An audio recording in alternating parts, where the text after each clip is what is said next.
আরেকটি চুদুরবুদুর ভিডিওতে তোমাদেরকে স্বাগতম। এই যে আমি আর আমার সাথে আছে তোমাদের সবার পরিচিত রিমি আপা। সবাই হ্যামস্টার থেকে টাকা পেলেও আমরা পাইনি, তাই ছেঁড়া জুতা সারানোর জন্য রিচ ম্যানের ব্যাগে করে নিয়ে বেরিয়ে পড়লাম। জুতা সারানো শেষে আমাদের হঠাৎ মন চাইলো আমরা ঝালকাঠির উদ্দেশ্যে রওনা হব। আর আমার হাতে যে রিংগুলো দেখতে পাচ্ছ, এগুলো ডায়মন্ড ওয়ার্ল্ডের পাশে ফুটপাথ থেকে কেনা। একে বেকার, তার উপর গরিব, তাই আমরা চিন্তা করেছি ছোটোখাটো একটা বাস ট্যুর দিলে কেমন হয়। আসলে আমরা যখন একদমই কাজকাম খুঁজে না পাই, তখন চিন্তা করি গরিব হলেও সাধ্যের মধ্যে দূরে কোথাও গিয়ে ঘুরে আসি। এরপর আমাদের বাসের টিকিট অনুযায়ী বসানো হয়নি বলে আমরা টিকিট মিলাতে গিয়ে হিমশিম খেয়ে যাই। অতিরিক্ত বাতাসে রিমি আপার চুল সব উড়ে না চলে যায়, তাই সে চুল আটকে নিচ্ছিল। তারপর আমাদের হঠাৎ কেন যেন মুড সুইং হয়।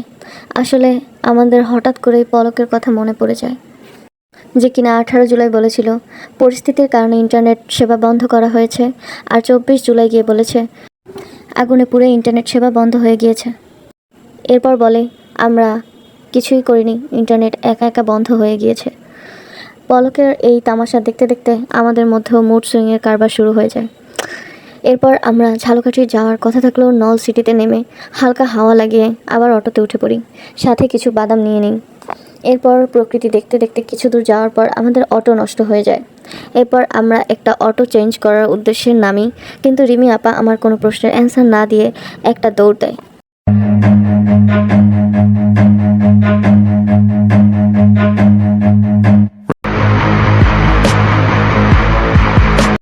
অ্যাকচুয়ালি রিমি আপার এমন উড়াধুরা দৌড়ের কারণ একটাই, অটোর পিছনের সিট ফ্যাক ছিল।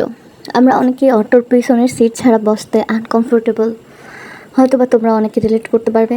এরপর আমরা কালিজিরা ব্রিজ নেমে যাই, যেখানে নামার উদ্দেশ্য আমাদের ছিল না, কিন্তু সেখানে নেমে আমরা ভাবি কেননা আচার খাওয়া যাক, কিন্তু আচারের দোকানটা সেদিনকে বন্ধ থাকে।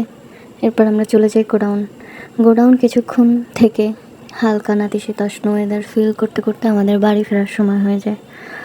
আজকের মতো এ পর্যন্তই, দেখা হবে আবার।